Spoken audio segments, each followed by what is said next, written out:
Me pidió Lola que hablara un poco de la militarización en México, ¿no? Es decir, qué es la militarización o qué entendemos por la militarización. Yo hablaría sobre todo también porque México se incorpora también a una dinámica latinoamericana. Es decir, las condiciones de ataque y de cerco que se han hecho fundamentalmente a los mares o que se han hecho básicamente en Chiapas, es decir, donde ha estado el Ejército Zapatista de Liberación Nacional, y también lo que fue la expansión de que muy bien explicado además por Lola en el 94, ¿no? Implicaba también un cambio de escenario.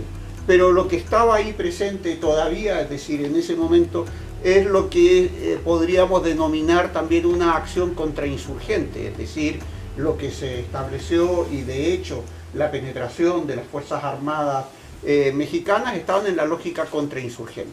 Una lógica contrainsurgente que ya en el caso de México también se vinculaba a lo que fueron las guerras de baja intensidad. El cambio que pasó en América Latina y que cambió la primera acción de las Fuerzas Armadas, aunque después con todo lo que va a hacer la Guardia Nacional ahora, tiene que ver con todo ese factor. Hasta, diríamos, hasta fines de la... hasta el triunfo de la Revolución Nicaragüense, para ponerlo así, la crisis centroamericana, Estados Unidos había intervenido de una manera en América Latina y las Fuerzas Armadas tenían también un papel protagonista y de protagónico, que hablamos de militarismo, no militarización. El militarismo era la presencia directa de los militares en la acción política en tanto articulación del poder. Era lo que había pasado con los golpes de Estado. O sea, los golpes de Estado en América Latina, el protagonista fundamental eran las Fuerzas Armadas. En Argentina, en Chile, en Perú, en Uruguay, en Paraguay, salvo Colombia, que es donde va a estar un punto de inflexión que va a ser justamente uno de los elementos de las guerras de baja intensidad. La guerra en Centroamérica y el triunfo de la Revolución Sandinista del año 79 del siglo pasado, todo el siglo pasado ya, del siglo pasado, significó varias cosas. Uno, Estados Unidos había perdido la guerra imperialista en Vietnam y fundamentalmente en el sudeste asiático, y eso había generado dentro de la propia concepción ideológica de los Estados Unidos una concepción de lo que se llamó el síndrome de Vietnam. O sea, la incorporación directa de las Fuerzas Armadas y las tropas norteamericanas en territorio extranjero.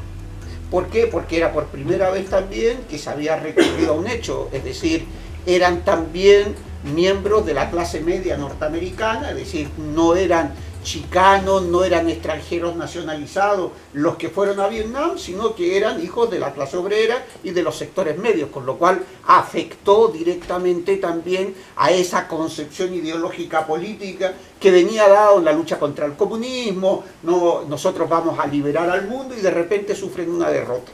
Una derrota que cambió absolutamente la visión de los Estados Unidos en términos de sus estrategas.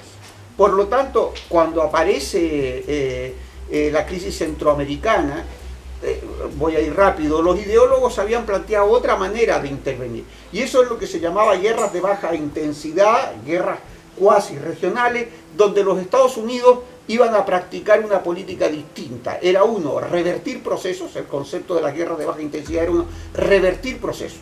La reversión de procesos significaba apoyar sectores nacionales, sectores fundamentalmente que podían llevar, por ejemplo, paramilitares o la conformación del ejército contra, en el caso de Nicaragua, y al mismo tiempo apoyar económicamente a las fuerzas políticas más importantes que podían generar un espacio en el cual revertir el proceso. O sea, no íbamos a ir, dirían los militares norteamericanos, a intervenir directamente, y eso vino a configurarse también con un cambio entre Carter y Reagan, es decir, el gobierno de esa nueva derecha y una concepción estratégica distinta de la distensión, ¿no?, a la disuasión, y la disuasión cambiaba el escenario político, es decir, el poder suma cero.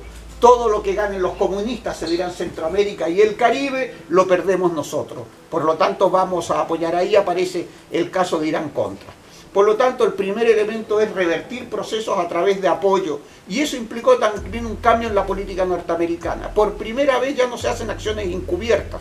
el concepto, por ejemplo, del golpe de Estado en Chile, el apoyo de la CIA, el apoyo del Pentágono, fundamentalmente la administración Nixon-Kissinger, ¿no? Tenía como objetivo apoyar en un grupo que se llamaba el Grupo de los 77, cuyo objetivo era apoyar las acciones de la CIA como acciones encubiertas, donde el Estado norteamericano no intervenía directamente, sino que apoyaba militar y económicamente un golpe de Estado, ¿no? Eso, el caso típico que se puede conocer es Chile, con el mercado negro, la inflación, el desabastecimiento, el apoyo a la ruptura a las Fuerzas Armadas, etcétera, etcétera.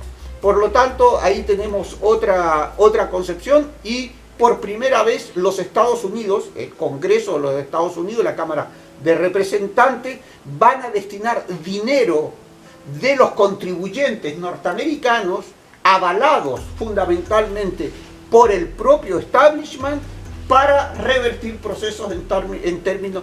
Esos fueron los 5 millones que la Cámara de Diputados, por ponerlo así, el Senado de los Estados Unidos, destinó públicamente al ejército contra en Nicaragua. O sea, por primera vez cambia también esa visión. Ya no son acciones encubiertas, sino que directamente los Estados Unidos dan y financian con impuestos, como si aquí vamos a decir, vamos a financiar la contra en Venezuela, vamos a dar 20 millones a Guaidó, ¿no? A Guaidó, como se quiera llamar. Por lo tanto, es decir, pero es dinero de los impuestos que van directamente, no es dinero de la CIA, no es dinero que se saca por debajo, sino ya que es dinero de los contribuyentes norteamericanos que actúan desde ese punto de vista. Es decir, hay una acción a plena luz, por decirlo así. O sea, la financiación para revertir procesos viene también directamente en ese ámbito. Por tanto, reversión de procesos. El segundo elemento es la lucha contra insurgentes. El concepto de la lucha contra insurgentes en las guerras de baja intensidad implicaban también un límite, el límite de que por mucho que tú dieras armamento, el mucho que tú financiaras, el caso de El Salvador, fundamentalmente y Guatemala, un soldado no podía tener, vamos a suponer, un Selmen, manejar al mismo tiempo un tanque, o sea, tienen dos manos y no podía, o sea, por lo tanto, el problema no era tanto el hecho militar como cambiar de estrategia en términos de una nueva conceptualización del enemigo interno, y que venía también a construir los espacios en el ámbito de que la guerra afectaba ya a toda la sociedad. El enemigo está en la familia, el enemigo está en la escuela, el enemigo interno en la guerra antisubversiva que se dio en la década de los 50 y 60, en las guerras de baja intensidad, cubre todos los espacios: la guerra psicológica, la guerra económica, la guerra política, lo que después se ha venido a llamando guerras híbridas, ¿no? O sea, conceptos que ya tampoco me voy a meter en eso. Por lo tanto, es el segundo aspecto de las guerras de baja intensidad. Y el tercero es un aspecto nuevo, que lo va a sacar un coronel más que está en Colombia, que es la lucha contra el narcotráfico. Y el concepto de la lucha contra la guerra, contra la droga, que implicaba además un elemento nuevo, la incorporación de la DEA y la incorporación de otros sectores más en la dinámica del control de los ejércitos nacionales de América Latina. Por lo tanto, fíjense, o sea, tenemos un elemento nuevo, o tenemos varios elementos de lo que va a significar la militarización, no el militarismo. Tenemos, por tanto, ¿no?, lo que podríamos llamar un neoliberalismo militarizado, la militarización de la sociedad.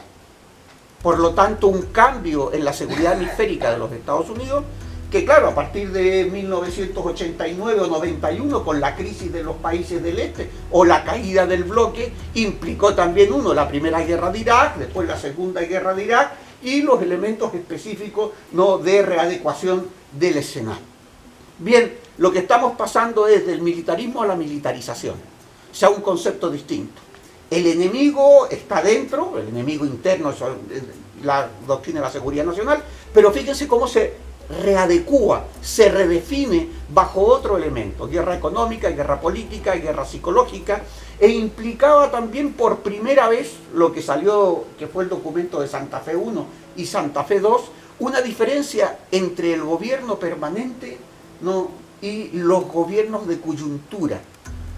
¿Qué entendía por gobiernos permanentes? La administración de justicia, los elementos claves que no eran gobiernos electos, que ellos llamaron gobiernos transitorios. Por ejemplo, para ellos Trump es un gobierno transitorio. Lo importante es controlar el establishment, es decir, los jueces, ¿no?, que sacan oposiciones, vamos a suponer los funcionarios públicos, las Fuerzas Armadas, que son instituciones permanentes. Por lo tanto, decían, oiga, a mí que elijan uno o que elijan otro, me la reflanflinfla. Es decir, nosotros vamos a lo permanente. El control de lo permanente significa el control político hegemónico de la seguridad en ese ámbito. Y por otra parte, en ese sentido, hay una redefinición de ese concepto de guerra. Gobiernos permanentes. Y el gobierno permanente, claro, eso lo podemos ver ahora. O sea, se puede pasar unos 5 meses, 1 año, 2 años, no sin un presidente de gobierno. Porque la política no aparece en ese ámbito. El proceso de toma de decisiones está en otro. Da igual que sea uno o que sea otro, porque las decisiones están en los gobiernos permanentes. Y los gobiernos permanentes implicaban una lógica de los Estados Unidos a intervenir en América Latina de manera distinta. Eso lo hizo la nueva derecha, los elementos neoconservadores, y eso es lo que desde mi punto de vista podríamos llamar como el neoliberalismo militarizado.